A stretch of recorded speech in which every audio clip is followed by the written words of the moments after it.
قبر کے قبرستان کے پاس جاؤ، ٹوٹی پھوٹی قبریں ہو، پرانی قبریں ہو، جہاں پہ پکی قبریں نہ ہو، ایسی قبرستان آپ جائیے مسجد نبوی کے اندر ذرا دیکھیے، بغل میں جو قبرستان ہے جس کو جنت البقیع کے نام سے لوگ جانتے ہیں، اس قبرستان کے پاس آپ جائیے، چھوٹی چھوٹی قبریں موجود ہیں، صحابہ کی قبریں موجود ہیں۔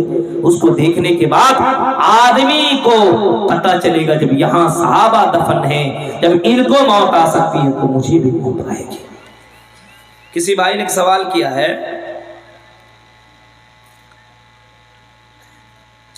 کیا 3 طلاق ایک ساتھ دینا جائز ہے؟ پہلا، کیونکہ ہمارے علاقے میں کچھ لوگ چند روپیے لے کر طلاق کرا دیتے ہیں۔ سوال کیے کسی بھائی نے۔ پہلی بات، اللہ کی نظر میں سب سے مبغوض ترین کوئی کام ہے تو وہ ہے طلاق دینا، کسی عورت کی زندگی کو برباد کرنا۔